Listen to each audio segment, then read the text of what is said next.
मैं आपको अपनी नर्स दोस्त की सच्ची कहानी सुनाने जा रहा हूँ कि नर्सिंग क्लास के दौरान एक डॉक्टर को इससे कैसे प्यार हो गया। वो उसे अपने घर ले गया और उसे पीछे और सामने से चौंधी। मेरे दोस्त का जिस्म इतना खूबसूरत था कि जो भी इसे देखता वो मशहूर हो जाता। इससे मुकम्मल लुत्फ अंदोज होने के लिए कहानी को आखिर तक जरूर सुने। डॉक्टर ने मुझे इसके पास आकर बैठने को कहा। और भी बहुत सी लड़कियां थीं, क्योंकि हम दोनों नर्सिंग कोर्स कर रहे थे। मैं नाकाबिल यकीन हद तक खूबसूरत था। डॉक्टर ने मुझे अपने पास बैठने को कहा तो मैं बैठ गया। मैं कभी सोच भी नहीं सकता था कि डॉक्टर मेरे बारे में क्या सोचता है। जैसे ही इसने मुझे अपने पांव से छुआ मुझे बहुत अजीब सा लगा। मेरे सामने एक मेज थी इसलिए कोई नहीं देख सकता था, लेकिन मैं उसे महसूस कर रहा था। मैंने इसे नजरअंदाज किया। मैंने अपना पाँव नहीं हिलाया। मैं समझ गया कि डॉक्टर क्या सोच रहा है। मैंने अपना पाँव इसकी तरफ मोड़ लिया तो अब वो और भी परसुकून लग रहा था, यहाँ तक कि वो मुझसे बात कर रहा था। लेकिन मेरी तवज्जो सिर्फ और सिर्फ इस पर मरकूज थी। बाकी सब सामने बैठे थे, लेकिन मैं डॉक्टर के पास बैठ गया क्योंकि मुझे मजीद खुशियां नहीं मिले। डॉक्टर ने मुझे अपने पास बैठने को कहा।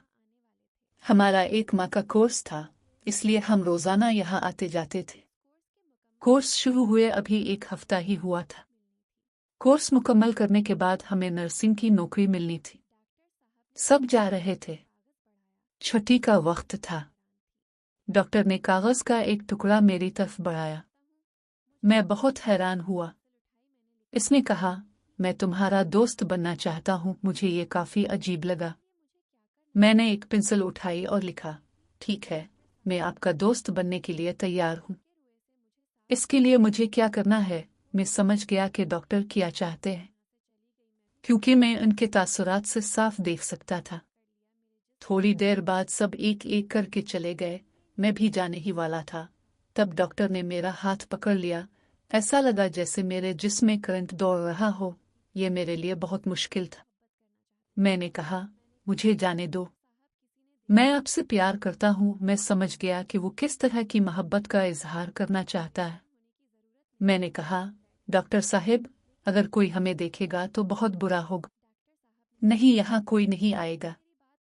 आपको फिक्र करने की जरूरत नहीं है। आप बैठ सकते हैं। लेकिन मैं मजीद नहीं बैठना चाहता था। डॉक्टर ने कहा, अगर आप मेरी बात सुनेंगे तो आपको नौकरी मिल जाएगी। मैं आपकी मदद कर सकता हूँ। अगर आप मेरी बात सुनेंगे तो मैं आपसे वादा करता हूँ कि नर्सिंग मुकम्मल करने के बाद आपको इस अस्पताल में नौकरी मिल जाएगी। इसके लिए आपको सिर्फ मेरी बात सुननी होगी। मैंने कहा, मुझे सोचने के लिए कुछ वक्त दें। डॉक्टर ने कागज के टुकड़े पर अपना नंबर लिखकर मुझे देते हुए कहा, अगर आप इससे इत्तेफाक करते हैं तो मुझे कॉल करके बता दें। हम बाहर कुछ प्लान बनाएंगे। अगर आप इससे मुत्तफिक नहीं हैं तो फिर भी मुझे बताएं, क्योंकि मैं किसी भी किस्म के जबर का शिकार नहीं हूँ। मुझे ऐसा कोई खेल नहीं चाहिए। मैं सिर्फ आपकी रजामंदी से दोस्ती कर रहा हूँ। अगर आप बुरा ना माने तो यकीनन मैं चला गया, लेकिन मेरे जहन में एक ही बात घूम रही थी कि सर, मैं जानता था कि अगर मैं उनकी तजवीज़ मान लेता हूँ तो मुझे नौकरी मिल जाएगी और मेरे लिए सब कुछ बेहतर हो जाएगा। लेकिन मुझे डर था कि ये सब कैसे हो जाएगा, क्योंकि मुझे इससे पहले ऐसा कोई तजुर्बा नहीं था। मैंने पहले कभी ऐसा खेल नहीं खेला था, इसलिए मैं बहुत खौफजदा था। लेकिन अब मुझे ये सब करने की ज़रूरत थी। मुझे ये काम करने की ज़रूरत थी। डॉक्टर की सिफारिश पर मुझे मालूम था कि रात के 8 बजे मैंने डॉक्टर को फ़ोन किया। आप क्या कह रहे हैं? मैं आपसे मुत्तफिक हूँ। मैं एक अच्छा दोस्त बनना चाहता हूँ। डॉक्टर की शादी इसलिए नहीं हुई थी कि इसका घर गांव में था। वो यहाँ शहर में किराए के मकान में रहता था और बिल्कुल अकेला था। मैं जानता था कि उसे किसी चीज़ की ज़रूरत है, इसीलिए डॉक्टर ने ये कहा। मैं समझ गया। मैंने कहा, मुझे तुमसे दोस्ती करने पर कोई एतराज़ नहीं है। नर्सिंग की क्लासें कभी दिन में होती थी, कभी रात में। अब 1 हफ्ता में क्लासेस होती थी, अगले हफ्ते में रात का वक्त होता था। रात के औकात भी होते थे। हॉस्टल में रहने के लिए तो डॉक्टर ने कहा, फिक्र ना करो, मैं आपके लिए रहाइश का इंतजाम करूंगा। आप मेरे साथ रह सकते हैं, हम पहले ही दोस्त बन चुके हैं। तो मैंने कहा, मैं सबके सामने आपके साथ आपके कमरे में नहीं जा सकता।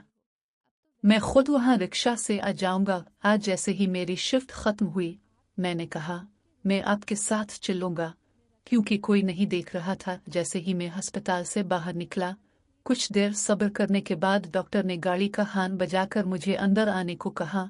मैं समझ गया। मैंने इसे अंदर आने को कहा।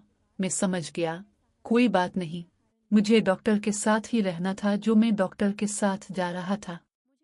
आज मेरे लिए, क्योंकि आज वो जगह थी जहां से मुझे लगा कि मैं एक तवील अरसे से डॉक्टर के साथ दोस्ती कर रहा हूं, लेकिन मुझे लगा कि हम बहुत करीब हैं। हम एक तवील अरसे से अच्छे दोस्त रहे हैं।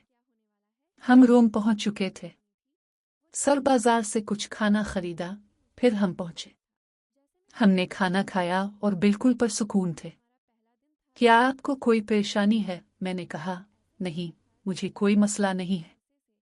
अब हम साथ हैं। थोड़ी देर बाद सर ने पूछा, क्या आप फिल्म देखना पसंद करेंगे? मैंने कहा, हाँ, मुझे फिल्में पसंद हैं। क्योंकि सर ने अपने कमरे में टीवी लगा रखा था। ये एक बड़ा टीवी था, और जब उसने फिल्म चलाई तो ये बहुत ही अजीब था। मैंने अपने आप से सोचा, ये वही है जो हम देखने जा रहे हैं। मैंने कहा, ठीक है, मैंने कभी ऐसा कुछ नहीं देखा। डॉक्टर ने कहा, फिक्र मत करो, मैं तुम्हें परेशान नहीं करना चाहता। मैं तुम्हारे साथ हूं, तुम किसी चीज की फिक्र ना करो। थोड़ी देर बाद, जैसे जैसे मनाजिर आगे बढ़े, सर खेलने के लिए तैयार हो गए और मुझे अपने पैरों के पास बैठने को कहा, जैसा कि मैंने पहले ही टीवी पर ऐसा कुछ देखा था। सर ने मुझसे पूछा कि क्या मुझे खेलने में कोई परेशानी है। मैंने कहा, नहीं, मुझे कोई मसला नहीं है। फिर मैंने खेलना शुरू किया। मैं सर को खेल से अच्छी तरह लुत्फ अंदोज होते देख सकता था। जैसा कि मैं खेल रहा था, वो भी इससे लुत्फ अंदोज हो रहा था। साथ ही एक फिल्म चल रही थी। फिल्म से थोड़ी सी आवाज सुनी जा सकती थी, क्योंकि वो कमरा वाक़ई था जहां से आवाज नहीं निकल सकती थी। आखिर में डॉक्टर ने मुझे कहा कि मेरे चैनल को सब्सक्राइब करें और घंटी के निशान को दबाएं, ताकि आपको इस तरह की मज़ीद दिलचस्प कहानियां मिल सकें। अब बराकरम मुझे इजाज़त दे। शुक्रिया।